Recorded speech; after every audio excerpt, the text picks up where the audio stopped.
Well, welcome back to this very special episode of the Mystic in Training podcast with me, Melissa Ramos. I have a very special guest with me today. Let me introduce you to Kyle Gray, who has been my longtime teacher.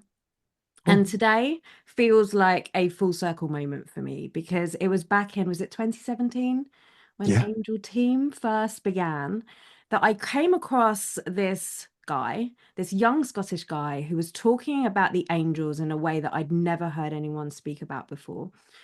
The angelics had always been something that I felt like I had a connection with or an inspiration with, or they'd send me signs, but the thought of the angels just didn't resonate with me until I joined Angel Team back in the first round in 2017. And that was really when my relationship began to develop. I started to understand them as beings that I could connect to, that were there for me, that were real, that were like me, and that all I needed to do was ask and they would be there. And my sole job, and this was Kyle, something that you really taught me, was to listen and to be Mm. opening and to drop the barriers to me not hearing them. And from there, it's been a journey that, it's nearly 10 years. Oh, that's scary. That is scary. It is. It is. And since then, Kyle, I have watched you evolve and grow. And this is what I find really refreshing and why I've been in your world so long, because you have released many books. You're a Sunday Times bestseller now. Woo! Woo. You have my favorite angel decks, I have to say. Yay. And yeah, it's been really interesting watching you grow and evolve and continue your path from the inside out. So, Kyle, Thank you introduce for yourself having me. to. So exciting. Yeah, great to be here. And you also became one of the assistant teachers on a couple of trainings as well. I did. I Yeah, did. thank you for doing that. That moment for me, I at that point, so when I started in Angel Team, I was very much at the beginning of my spiritual, not my spiritual journey, but of my business of taking it out there Right, and because I bringing. think you'd already had quite a lot of psychic experience when you came in, didn't you? I had, yes. Yeah, And it was you actually that said to me, I was in mediumship circle at the time, I and it was remember. during that reading that I had with you. You said to me, "Why are you doing mediumship? Like your energy sits more with the angelics and the star beings and this kind of higher echelons, or however you called it." Um, and I quit my circles shortly after Oh, you that, did? stopped doing mediumship. Oh wow. I mean, mediumship has its place. It Mhm. it absolutely does, and there's amazing mediums out there, but I feel like sometimes the mediumship kind of holds people back because there's a lot of people just in that kind of grief state. Yeah, And I remember feeling that you were more not about that. I think you were more about helping people evolve. So I think like mediums have their place and they can help people really shift out of grief and heal. yeah. But then there's also the step that comes after that, and that's where I was kind of envisioning your work when I was speaking to you. Well, isn't that interesting then that the Mhm. Mystic in Training, first of all, the book, and now this podcast has come up. And for me, that's really what this in training thing's about, this And I stole continuous that from learning. you in my newsletter, didn't Yes. I? So those that don't know, what prompted this conversation was Kyle put an email out a few weeks ago, calling himself a mystic in training, and I was like, Right. I love this because people, I think, look at you, Kyle, and you've got a number of books, you've entered the bestseller list. I saw you on Good Morning Television. That was Right. brilliant, by the way. Your decks are, as I said, in my opinion, like some of the best decks in that I've certainly come across. And I think they look at you and think, oh, Kyle, well, you've made it and you've got to where. Right. But actually, for you, what I've continually witnessed is this need and this desire to grow and to evolve and to change and to see yourself really as somebody that's still learning and growing. Yeah. I'd love for you to talk on that. Yeah, I mean, I think that's just it. I've just always been one of those, I kind of describe myself like a sponge. I just constantly love to learn and learn new things and adapt and change with the times. I think that's a really important part of my work. And also, if anything, just get even more and more simple. I think Mm, at certain points of my journey, I would say that I get kind of swept into that place of trying to make things more spiritual and complicated, and then it kind of dawned on me. It was actually a conversation with another great medium, Colette Baron Reed. It was she and I were just having a conversation on Zoom one morning. We are both in our like pajamas, and because she always gets up at like 5 a.m. and and so it's always like 10 a.m. and I'm still in my pajamas when she's in hers. And I remember just like trying to figure out how I was going to like keep people growing and keep people um ascending and learning. And she's like, "Oh my God, you're trying to hold on to people. You need to let them go." yeah, yeah, And I was like, "Oh, that's what it is." And then it just over the course of the next few months that followed, I realized that my job was just to get people started, and then what they did from there, or restarted, hmm, then what they did from there was up to them. And so over the last few years of my life, I've really simplified a lot of my teachings and made it really like basic level, entry level. And I actually think that's where I'm supposed to be. I actually will just stay there like an anchor.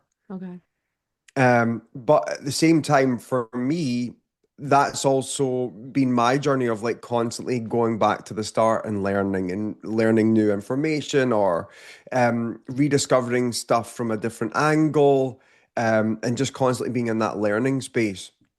But I think it was Louise Hay was speaking about every year she always learns something new, and it was all about helping her brain and all that kind of stuff.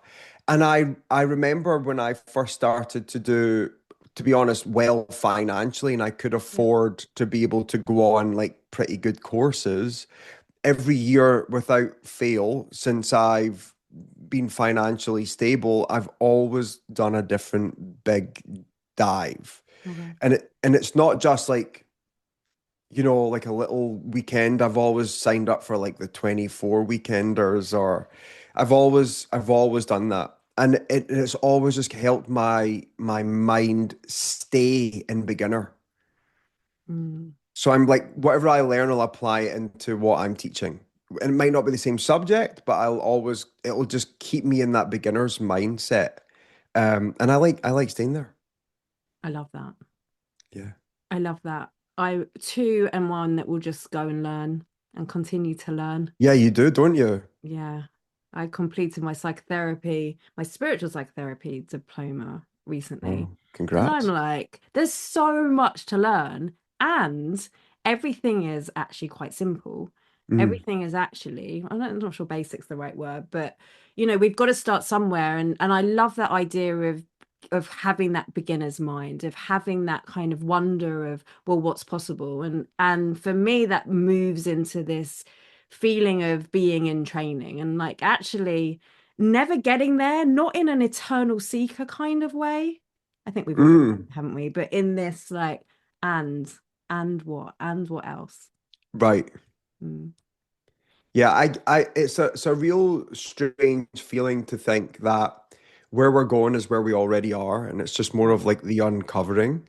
yeah, Um, and yeah, that's been the thing I've leaned into the whole time. It's just like I know the final goal is to merge with light once more, but at the same time, I'm already there. It's already here, yeah. and yeah, and expanding to that.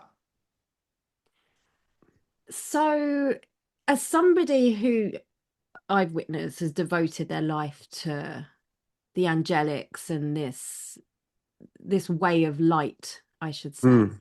How do you choose what your 24 weeks are going to be dedicated to for next year? Like what? Talk us I about that know. process. Well, now I've just like, I'm doing a big deep dive, but it's mostly always been yogic kind of style trainings the last few years. I think for 10 years at least, I was just constantly on different yoga trainings and learning about the anatomy of the spirit and everything from the kind of the Eastern perspective. That was all like real amazing learning for me, and it kind of just helped me get good with my body. Like that was the main Mm. thing, because the spiritual and the mental have always been easy for me, but the body has always been my biggest challenge. It's like Same. I'm sure you know, but like, every mystic in time gone by, doesn't matter what tradition they're from, they all have some sort of wounding and darkness, something that keeps them distant from God. And mine has always been my body. And so my um my healing, that part of my journey, has been supported so much by practicing yoga and different things along those ways. So yeah, that's why I've always kind of delved into to all of that. And then last year, after my mum passed away, and I had this kind of like direct experience of Mother Mary, and had this like one-on-one encounter, I felt so called to go back and like relearn um Christianity and Mhm. like go into that place. And so I signed up this year to do a degree in biblical studies, which was like Wow. such a big it's like a big thing. It's huge. And I was so concerned that I was going to go into this space and kind of just be at war the whole time. But it's not been the way I thought it was going to be at all. It's actually been so academic, and it's all been about like really like taking texts and getting to the depth of them Mm. and really seeing, Yeah. that there is not much that sets apart the original teachings to what a lot of us, kind of modern spiritual thinkers are thinking today. So that's been a Yeah. really exciting journey. And yeah, I always tend to research a lot, do a lot of research on who's going to be leading it, who's going to be teaching it, what their, I know this is terrible, but I often look at like if they've posted anything that's extreme or political Sure. or all that stuff. And then if all of that feels good, then I'll usually sign up. Love that. But so far, it's been great. Everyone Yeah. I've learned from have been incredible.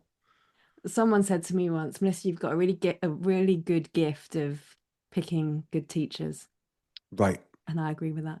Hey, yeah, it's an important thing Yeah. to do your research and figure out, because you don't want to go into a space and feel unsafe. That's the point, especially if you're doing this, if you're coming from this beginner's mind, if you're coming from this space of I'm open, and Mm, you have your beliefs and you've built up a lot, and a lot of what you've stood for has, I've certainly witnessed this, helped hundreds, thousands of mm, people develop their relationship. And it can be quite risky to go in and say, you know what, I'm studying Christianity now, because how people will feel, who, like, for me, my journey with the angelics, I think, was similar to how you started, in that I was like, well, it's a Christian concept, and hmm. I was brought up Jewish, and I know. yeah, and it's not, there was a misalignment there. And when I heard you speak for the first time, I think it was on Hay House Radio, actually. Oh, whoa. Yeah, all that time ago, I was like, oh my gosh, there's something else. Oh my gosh, there's something missing. And I'd had an experience with my Reiki and all of these things. And so it feels for me very brave and very you, actually, to take on this academia and then weave Right. it into your teachings. Yeah, and I don't even know where it's going. But the reason I feel so called to this is like personal connection, but Yeah. I also feel like for someone going into a space like that who thinks like me, then there can be a different kind of conversation that happens. Like, Yeah. I know that I'm going to be feminist leaning. I know that I'm going to be like, liberally minded. I'm going to speak out against anyone who's left in the margins. Like Yeah. that's why I feel kind of comfortable in that space. But so far, the space that I'm learning from have been very very clean and considerate, which has been really exciting. I love that. But I never thought I was going to go to study like like biblical text and I have a class called Post-Colonial Feminist Voices within the Bible. I was like, what? But there you go. So now this is very interesting for me because I've witnessed something in the spiritual space, and I'm sure you've seen this, is that like Mm, more and more and more people are opening up to the concept of angels. I know in right. your new book you speak a lot about how, so many of us have having these experiences or at least believe in there. I'm seeing through my work more and more people asking about the Akashic records and how to be more intuitive and using Mhm. words like vibes, and my kids call everything aura, and I'm like, I got some new I shoes for know. my mum, they're She's got aura. aura. Yeah. So I officially have aura according to my Yes. 8-year-olds. So thank you to Kobe. Um, but the question it's brought up for me is like, where's that going? What is it? Is there Right. something happening collective that's like, we're calling on the people? Talk to me on that. I mean, I think it's always been there. I think with the age of social media, everything is widespread faster than ever. And I think that people learn about stuff so much quicker than they would have before. And I think that has had some sort of collective boom. I noticed the trace of when it all really kicked off, and it was COVID. It was the Yeah. COVID years. That's Yeah. when I don't know, I don't know about you, but like my business like times itself by five. Like Jeez. everything was just like, oh my goodness, there's just so many people. Like I remember on the during the COVID year, I was living in my apartment in Glasgow, 2019, I think. Yeah, it was or 2020. I can't remember when it all started, but it was around that time.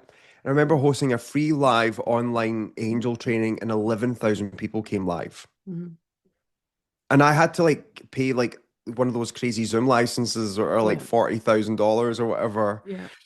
to be able to host that many people on a live call. And I then said, raise your hand if you believe in angels, and everyone raised their hands, Oh. and my laptop died because it couldn't cope with that many people, Wow. you know. So I was like, oops, I will never ask that many people to raise their hand ever again in my life. So when that started happening, I was like, something is really happening. Hmm. But the truth is, the actual statistics around angels hasn't really changed in the last 25 years. Hmm. It's generally in the UK, 1 in 3 people believing in angels. In the US, it's 2 in 3 people who believe in angels, and that's despite religious or spiritual differences. So Hmm. it doesn't matter where you've come from or what belief system you have, the statistics is actually staying the same. I Hmm. think what has shifted and what has changed is the connectivity of the world. We see the Yeah. world more, and it's more available to us, and we can learn about different parts of the world much quicker. But the numbers are around the same when I was doing the research for Angels Are With You Now. Yeah. But with the connectivity, it gives people like us the opportunity to harness it and actually start conversations. But the one thing I will say is I think because of it, the the availability of conversations and the willingness to have them in a more open space has broadened. So Yeah. like, when I first was invited on This Morning in the UK in 2012, when my first book came out, and then got to go back on in 2024, 12 years difference. Hmm. The first time I went on, the whole conversation was a good cop and a bad cop. So you're briefed before you go on the sofa that Holly's going to be the good cop and Phil's going to be the bad cop, and he's going to challenge absolutely everything that I share. Yeah. Whereas this time when I went on, and I, had obviously different presenters, but I had this opportunity to meet them from a different place where Ben and Kat, who interviewed me, both were on my side. Yeah. They were completely open to the conversation. Then when we go off camera, they both share personal stories from their families. So it's just like that is so cool, the shift in Yeah. the time Yeah. and the willingness to have a conversation. And I think what has shifted is we don't have to be so cloak and dagger about our spirituality these days. Yeah. There's actually a willingness to have a conversation, and that is really exciting. That is really exciting. And Really exciting. I want to give you credit here because, like I said, like for me, when I first started looking at the angels, there was a core teaching maybe about it, that there were these like cherubs that with their bums Yeah, out yeah, yeah. flying along, and Not it wrong. didn't yeah, it just didn't feel real to me, Yeah. and the conversations that you had, and I see the bravery that you're super young, you still are, but you were super young then, right? And Nearly you 40. Mhm. It gets better. You were super young then. Like I see the boldness and I see the bravery. And as somebody, I'm just releasing a new healing modality. I'm speaking about the Akashic records in a very different way than I've seen through tradition. And I do want to say that you stepping forward has certainly inspired me to give myself permission to do that.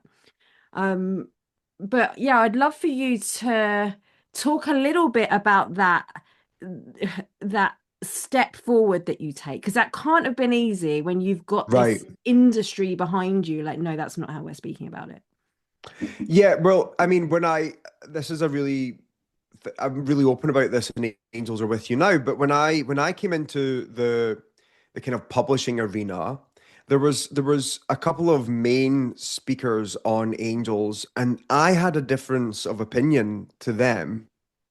And the main kind of leader in that space was Doreen Virtues, you'll probably know, and Yeah, and I will say that to the Doreen Virtue of old, I am very grateful because I think she opened up a lot of doorways for many people to have conversations about angels. for sure. And, like her original angel card deck changed publishing. It changed publishing. It Yeah. sold so many copies, like it's unbelievable. I don't know what the number is, but rumor has it she sold like 1 billion products. Like that's what I heard. Wow. So something, big. Mm, I know I've sold over 1 million Oracle decks, so you just wow. bring that Mhm. into perspective. And she'd a longer reaching, more explosive career than me. So,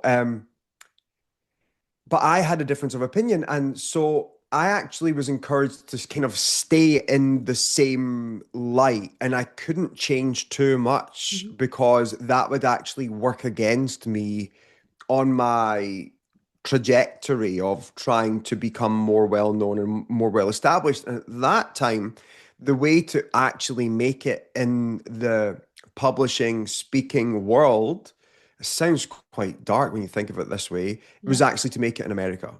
Okay. So you had to and you'll probably see when you watch videos of me, like I had to go on media training and learn how to speak to an American dialect. I had to change words.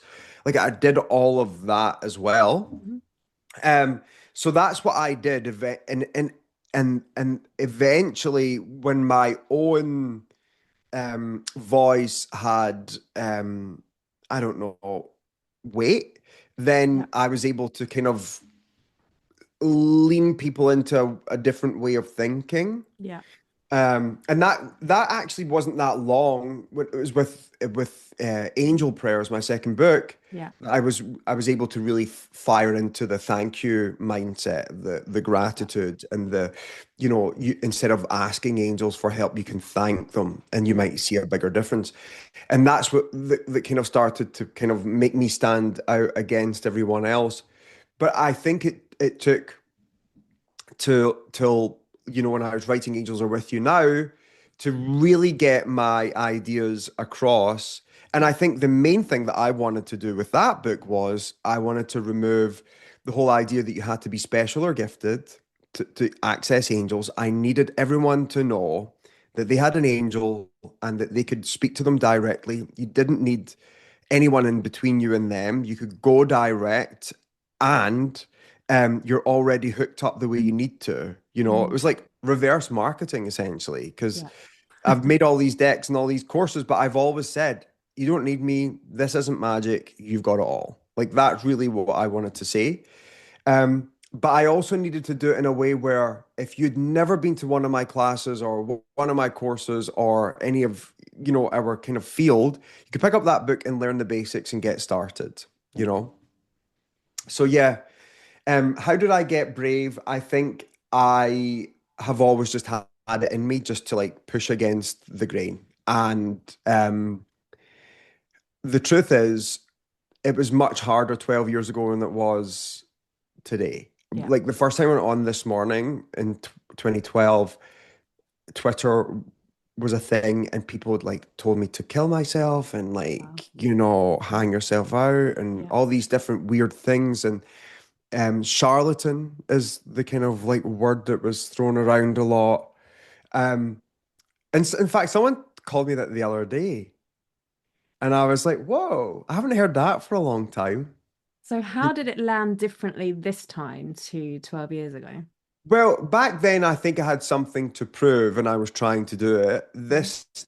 Now, I'm in that place where, well, I feel like m I hope that my work can speak for itself. And I think to consider that I started writing for the Scottish Sun newspaper when I was 19 years old and I'm 37. Mhm. So, like, to be in the media that long Mhm. and not have any concerns about what you do or what you say out there speaks for itself. It sounds to me like well, there's a natural tendency, but there's a muscle that you need to build with that. And I Yeah, know from people who are maybe starting out more, they want to become the psychic mediums or the writers or the mystics, yeah, that it's a real fear and it's a real thing like, oh my God, like the witch wound, what are people going to think of me? I'm going to get right. persecuted. What would you You say? do. Yeah. That's it. Like, Yeah. I'm not going to lie to you and say you don't. You do. It Yeah. happens a lot. And the biggest challenge with it all is usually you're persecuted by people who believe in what you believe. Yeah. That is usually where it comes from first. It's usually like the other medium psychics that you've sat in circle with or known from your area or whatever. Usually those are the ones that come after you first. I've had first-hand experience with that. When No, I, it's a yeah. thing. And it's not I easy, right? It's hard to go through. Right. It is, and I went through it too, and I my mother used to get really upset about it, and I would always be like, no, no, no, no, just let them stay there. Yeah. Like let them just do that. I'm gonna just like whoever comes to me will come to me. Yeah. I'll give you an example. Years ago, I was speaking at an event and I was on a booth with another medium, and she'd made all these amazing like gifts and things to give out to people, and she was giving out magnets and it was like really bougie. Nice. And I just had plain white business cards that said Kyle Gray with my phone number on it. Mhm. And my mum was like, "Oh my God, you are so unorganized, you're so unprepared." And she was giving everything all out, and I was just standing still. And my mum was like, oh my God, this is a nightmare. Like you paid all this money to be here and to get yourself out there. And I'm like, I'm totally not concerned about this. Like I feel like whoever needs to come to me will come to me. Yeah. And then we met up like a couple of weeks later and she's like, did you get any bookings after that event? And I was like, yeah, did you? And she went, no. Wow. And I had actually booked 9 months out of Wow. clients. Like it was Mhm. just like, and I always feel like as soon as you start to fight against that tension that's created from other people, that's usually when you don't start going, you just have to let them be loud Yeah. and just keep on going. Yeah. That's what I, I've done anyway. I suppose it's how you handle yourself. And I think people are looking at that. They're looking to see whether or not, how you'll take it, how you'll act, how you'll respond. And for me, what I've learned is that, I have different aspects of me, and sometimes my brain tells me things that aren't very nice. And it wants to believe the hate or the doubt or all of that. Right, And it for me has been a real journey of understanding that my soul, and that's what I connect to, my soul or my higher self actually has more wisdom than the brain that I value very much. And so I think we've all had that like tension that sits between what I think to be true, or what I think I should do, or should I be getting magnets, and should I be doing all of this, and that's right, because that's how it is, versus this other right. connection. How do you play with that? I I don't really I just never worry about I just I don't know, maybe I've been trained to do this because I think I'm constantly put against some of my colleagues, like, and we're pit against each other. Who can get the Yeah, bestseller? Who can do this? Who can do that? And I've always just been like, I'm going to cheerlead for everyone, yeah. and that's what I've always done. Hmm. And and it always feels much better to me. Just to like cheerlead. Even when we were away 2 weekends ago, that's why I've got this cold because we went clay pigeon shooting, and we got absolutely soaked. And I was like wooing for everyone, and they were all worried about who's going to get the most targets and who was going to win. And every time someone hit, I was like, it's like, and it was just a natural inclination. Yeah. And they're like, you've just cheered us all on and you've lost. I'm like, yeah, I don't care. Hmm. And that's the way I am about life. I'm like, because it's for me, this isn't about winning. Right. What is it about? For me, I lean into if I can get someone a fire started in someone, I've done my work. That's it. Hmm. Yeah. Everything else will take care of itself. I used to get worried about the money thing.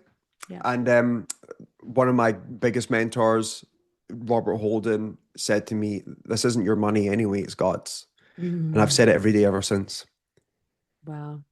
Yeah. I've just always been like, yeah, I'm just borrowing this while I'm here, Mm. you know.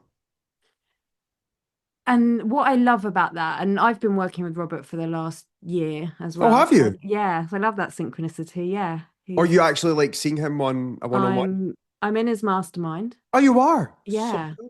I meet him every week and we have a mystic hour together. Oh, well, say hello. I He's want one a of my Mystic people. Hour every week. My podcast is the Mystic Hour every week. And he's incredible for me, this blend of psychology and mysticism and all of the things. Mm, And what I'm hearing from that and from that conversation is the money's not yours anyway, but it's coming through you. It's coming through mm, you. And my belief is that it's gonna come through the more you are. mm. Me, that's what being a mystic can training is. It's like, how much more me can I be? Not because I'm not me now, but just Right. because there's more of me Mm-hmm. coming through. Mm. Yeah, it's an emptying of the self you think you are Mm, and accepting of the self that God made you as. mm. Just let That that that's land. it definitely is. I was really struck because I think you probably attract people into your space that are wanting to be professional healers, Hmm. guides. Hmm. And I want to say this, and I don't know why, but when we are talking about it earlier, I think there seems to be, if you're going to make it, you have to like be a celebrity psychic or whatever. And it's just fake news, guys. Yeah. Yeah. I am not joking. It is not it. You don't want it. I actually think the best people to work with are like everyday people. Yeah. They are the people that you are going to have the best time with and the Yeah. people you can help. and support the most. And I always say to people, if you really want to make it as a guide, just start your own group. Just Yeah. start your own group. If it's in your living room, your garage, if it's garage, as we say Garage, yeah.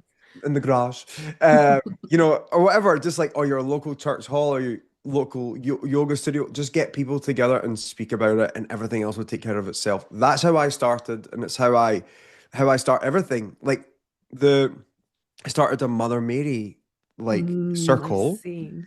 and we do it every month. There's 2,211 members already. I'm only on month three. Mhm. That's a lot of people. There's a lot of people. But all I just want to do is get together and speak about Mary. Yeah. Do you know what I mean? So I feel Yeah. like just being willing to have the conversation Yeah. and like getting people in a space, everything else will take care of itself. I believe that. I really do. Yeah. We see it all of the time, and it comes back to, for me, this knowing yourself. Like for me, that's our purpose. The purpose for me of life is know yourself. Mm, Know what is the self that you think is the self. Know what is the true big S self, if you like. mm, What's being called of you, what's being asked. And for my journey, it's been having to find that bravery or find that courage to actually say the thing that wants to come out and wants to come through, because it's rarely comfortable. It's rarely mm-hmm, like, oh, I'm just going to do this on here. And part of that has been, for example, starting this podcast, for example, starting my membership Soul Space, for example, bringing my new training that's releasing next year.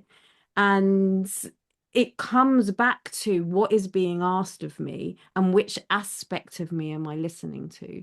mm-hmm, It sounds to me like you're fine tuning. Maybe this comes from your story as a child, when you were paralyzed, right? When you were like four, mm. 3, 4. Maybe it's come from that and the cultivation that's happened for you. But you always strike me as someone who just you just kind of trust it. Yeah, I think I do. I do. Good for you. I don't know why.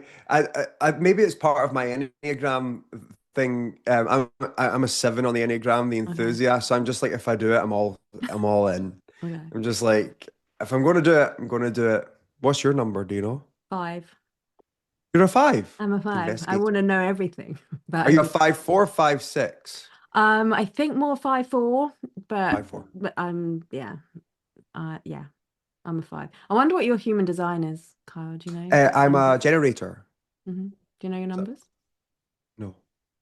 I'm asking this like I know so much about human design, which I don't. But I'm a 5-1, which is about is the I feel like I heretic have the in number. have a look. It's the heretic investigator. And when I discovered this about me, it was again this know myself, like, oh, that's why I want to know everything about everything. And then not like automatically disagree, but certainly have my own opinions about what that means to me. For me, this feels like it's part of my destiny to bring through That's things in nice. a different way. I don't know my human design, you know. I think I'm a generator, but that's all I know. When I searched it, I just have like a million newsletters coming up, so I don't Okay, know. yeah, don't do that. You can let me know. I wouldn't be surprised if you have the heretic line in you. Sorry if you can hear dogs barking. We cannot see Oh, Zoom. good. I Brilliant. think the postman's here. Yeah, I love this conversation, and it's very interesting for me to from the outside in, it I witness you as having this courage and having this bravery and having this ability to be able to really stand in your truth, Mm-hmm. and that sometimes that truth changes, right? Like it sometimes diverts. So like what happens there, especially when you've created such impact at this Mm-hmm. point with a truth, Mm-hmm. as things start, or as the truth gets bigger, maybe, Right. like Yeah, how's that definitely. path for you?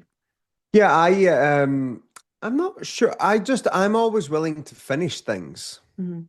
I'm like, oh, I'm bringing this to a close now. I've done what I needed to do and Yeah, I'm closing it. But a lot of people think that's crazy. I yeah. think I think like if you were to see how many people went through our like crystal training and I've never launched it again and you'd be like, "What? You're nuts. Why are you not launched?" I'm like, I think I've done what I needed to do. Mm, You know, like I've just always willing to to close things down and simplify more. Hmm. Um, and that's risky.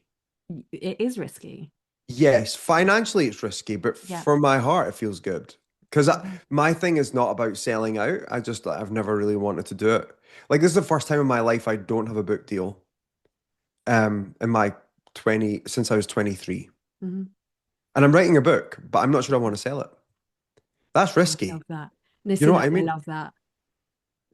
So I feel like you have to be, I feel like spirituality is about willing to risk it all. Mm. And I think if you look at the mystics gone past, the ones that I'm really into Saint Ignatius. Like right now, I'm doing a lot of Ignatian stuff, and like they risked everything, constantly, like put themselves out on the line to be persecuted. You know, Mhm. um, and I think that, um, I mean, you told me you were brought up Jewish, like. You know, it's going to be a core wounding to feel scared when you have that as your heritage. Yeah. Like, but you also owe it to your ancestors to like fully live and Right. like step into the big you. Yeah. You know what I mean? Yeah. It's huge. Absolutely. It is huge. And through my discovery, especially I think through my work in the Akashic Records, like I've realized that those woundings and those core, those things that really scare you the most tend to be the biggest invitations. Well, fully. Yeah. But it's not easy to find to follow them, is it always? Hmm. Um, yeah. I've got my word for the year is desolation. That's my word. So That's like a good word. the feeling of God at a distance. Hmm.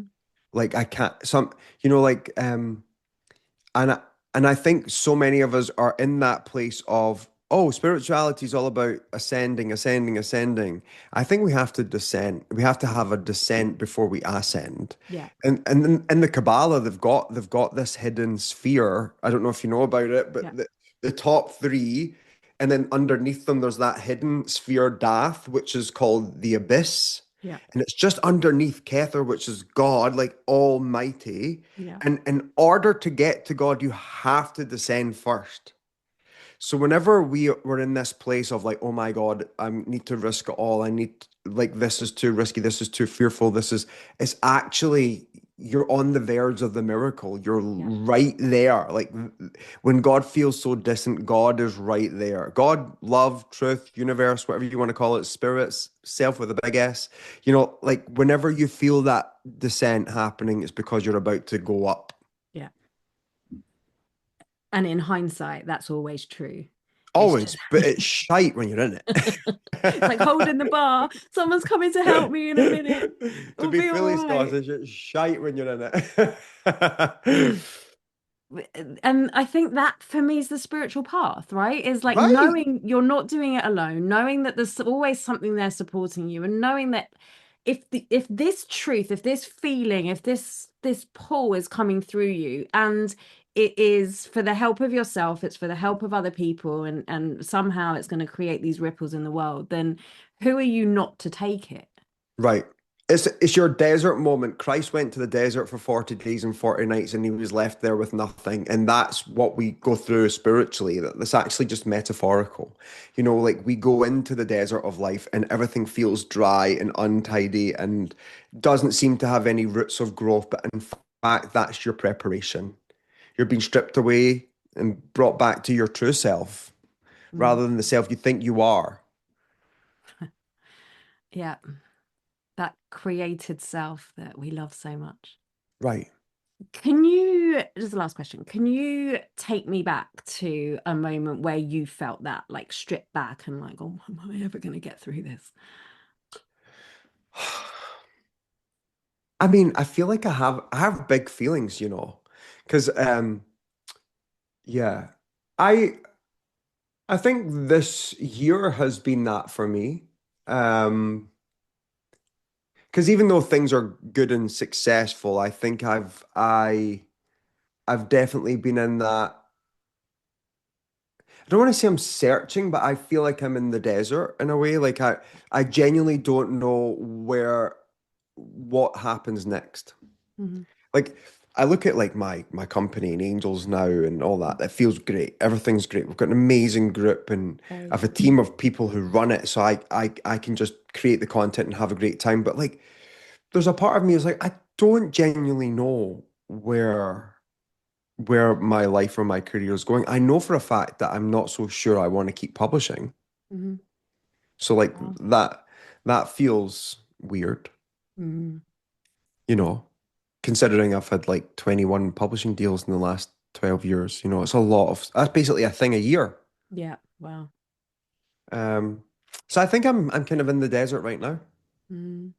And I think also just the experience of losing my mother, who was my person in life, and all the ups and downs that come with that has been very very weird. I don't know I don't know how I did what I did previously, and I also feel like if my mum didn't make that final jump that she made, then I don't think I'd be able to be who I am either. So Mm. that, there's like a weird thing of like, I of course wouldn't wish her away, but I'm also glad that she's gone. And it's Mm. a weird place to That, be, yeah. you know.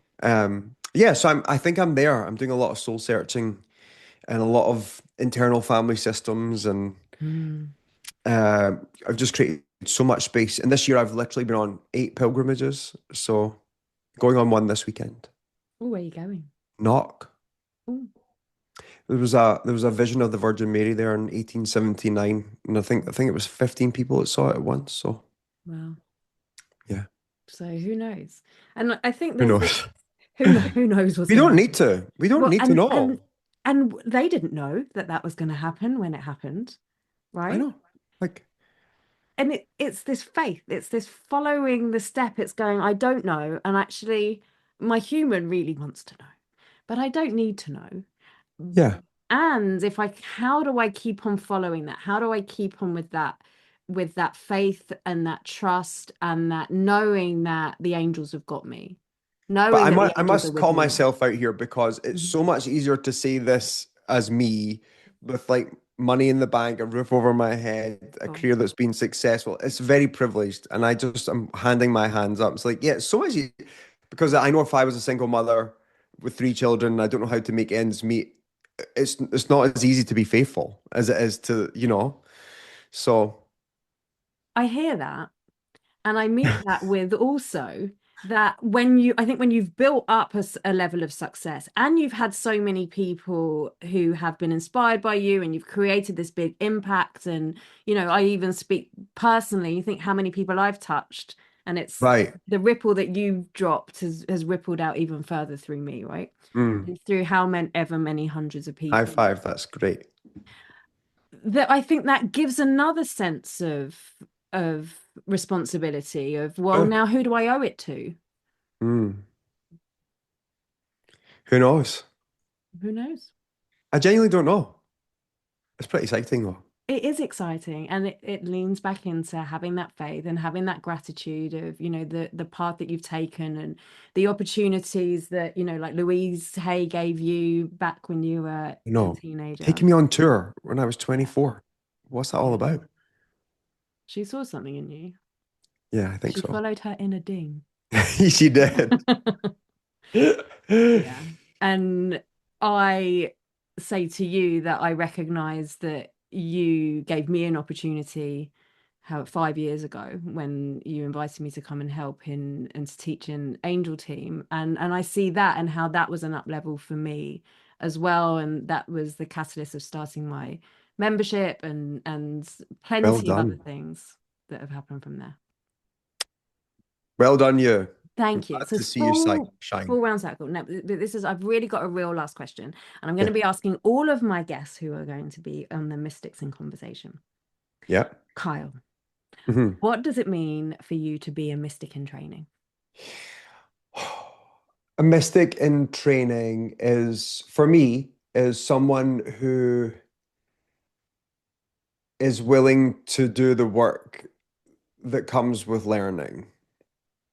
and really just someone who is emptying themselves of who they think they are, like I said before, and making space for the person that who the divine needs them to be.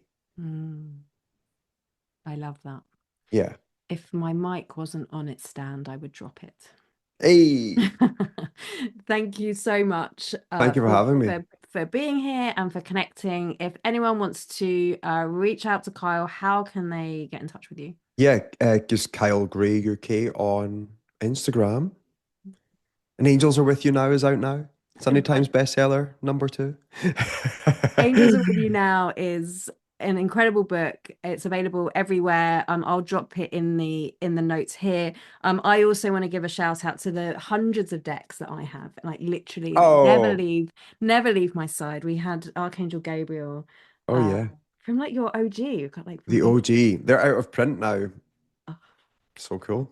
I've actually only got the Archangels now because they've been ones that I've given I to. know, I'm so guilty. I've got so many unfinished decks that I from. Yeah, incredible decks. And Kyle, this has been a pleasure for me, and it's been amazing to connect. And to all of my listeners, thank you for listening to this very special episode of the Mystic in Training podcast. We'll see you next week.